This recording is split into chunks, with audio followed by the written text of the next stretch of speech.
Et je vois Sogolon Tchedjougou ici, la bonne dame, la mère de Soundiata Keïta, qui était ici peut-être en train de vraiment râler, quémander pour pouvoir survenir aux besoins de sa famille, pour pouvoir en tout cas nourrir son enfant.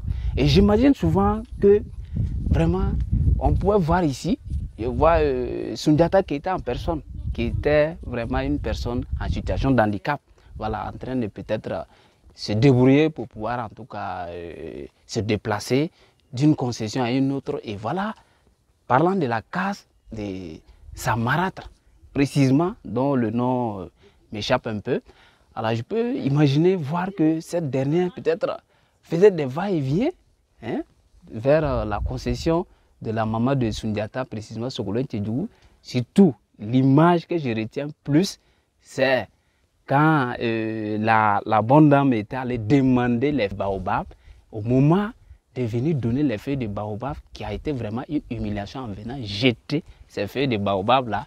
Vraiment, quand je regarde ici comment dirais-je, les ruines de ce site là, je vois que vraiment, ça donne une imagination et tu te retrouves, peut-être j'allais dire, dans la concession, dans la cour de Soundiata Keïta, voilà, avec sa maman, Sogolon Tchedjougou, suivi de l'air marâtre. Je pense que vraiment c'est très intéressant. C'est très intéressant. Quand tu viens ici, du coup, tu te retrouves dans le film. Tu te retrouves dans le film, ça vient comme ça à l'image, avec vraiment toutes les imaginations possibles des différents acteurs qui ont fait vraiment du boom dans le film, j'allais dire. Dans l'appellation pic, on dit pic de Sendou. L'appellation pic est venue de la forme.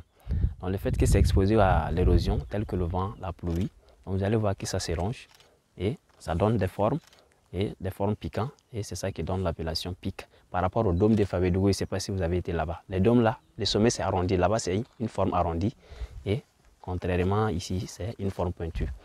Voilà. Donc je disais que ici aussi, selon l'histoire, ça a été habité, c'est un site qui a été habité, du coup par des gens qui avaient quitté le Mali à son temps, à cause des guerres tribales. Donc quand ces derniers ont quitté le Mali, je vous ai dit que ce sont les mêmes chaînes qui vont là-bas. Donc avant d'arriver ici même, ils se sont d'abord installés dans un petit village qui est environ 6 km d'ici, que nous on appelle Sendou-Koroné. Sendou-Koroné, ça veut dire l'ancien Sendou ou le vieux Sendou. Donc du coup, ces derniers se sont installés là-bas. Et comme à son temps, c'était des gens qui vivaient de la chasse et de la cueillette. Et c'est un jour au cours de la chasse, l'un d'entre eux a découvert le coin ici. Donc du coup, quand il est arrivé, donc au cours de la chasse, lui il a vu que c'était un endroit vraiment propice où on pouvait se cacher. Donc lui, quand il est reparti, il a fait appel à ses frères pour venir habiter. Soundiata Keïta, c'est une figure quand même emblématique de l'histoire africaine. Et les pics de Sendou, c'est le site qu'ils ont choisi pour venir faire le tournage de son film. Je pense que l'Afrique est bénie, les Africains sont bénis, mais nous ne sommes pas en réalité conscients de la richesse que nous avons. Moi, je qualifie cela de la richesse morale et pas de la richesse économique palpable. Ce qui est moral, on ne peut jamais l'accepter. Donc je crois que dans les jours à venir, on aura tellement d'activités d'écotourisme.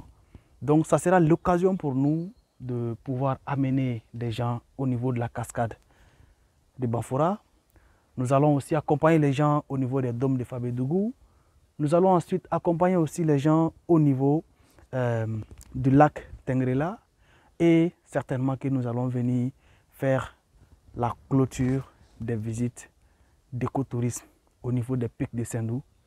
Et n'oublions pas, il y a une très belle histoire qui nous attend ici.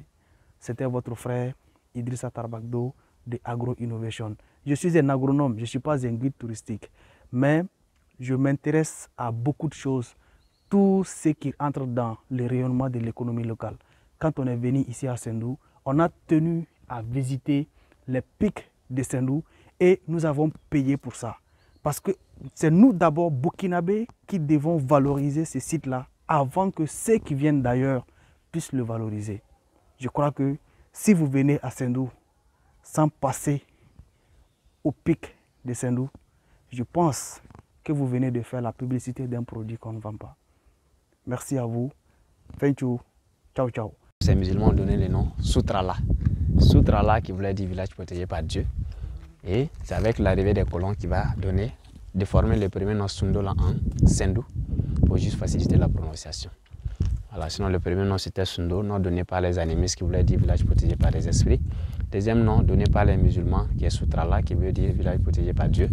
Et le troisième nom qui est la déformation du premier nom Sundo par le colon pour juste faciliter la prononciation. La cueillette, ça arrive à un moment donné, ils ont vu que vu le nombre de personnes ici, la chasse et la cueillette là ne les suffisaient plus. Parce que d'ailleurs les animaux commençaient à reculer, donc ils ont vu qu'il fallait forcément cultiver. Et c'est en voulant cultiver, ils ont vu que l'espace aussi n'est pas propice, on est tous d'accord. Et avec les roches là, on ne peut pas bien cultiver. Donc il fallait forcément descendre dans la plaine, il fallait cultiver, remonter, descendre, aller chercher de l'eau et remonter. Et après ils ont trouvé que le fait de monter, descendre à tout moment là, c'était beaucoup plus fatigant. Il fallait quitter ici pour s'installer dans la plaine. Là on appelle le village de Sendo aujourd'hui. Donc pour avoir la terre sur place pour l'agriculture ainsi que de l'eau. Donc quand ils ont quitté ici, ils n'ont pas aussi abandonné les coins. Ils y sont restés toujours attachés où c'est devenu un endroit adoré par la population. Donc les gens viennent faire des vœux, on pratique vraiment beaucoup de rites. Donc c'est pour dire que dans les sites ici, il y a de ces endroits aussi qui sont uniquement réservés que pour le village, pour des questions de sacrifices qui sont faits annuellement ou mensuellement ou de façon circonstancielle. Et n'importe qui n'a pas accès à ça. N'importe qui n'a pas accès à ces lieux-là. Maintenant, si vous venez pour des prestations ou pour des vœux, on peut vous faire, comment dirais-je, on peut faire appel à la personne qui est autorisée, qui est habilitée à faire ce travail-là, donc pour vous accompagner. Donc je peux dire, c'est de façon un peu résumée l'histoire. L'histoire elle est très longue. Très longue, si on doit tout dire, on risque de ne pas bouger.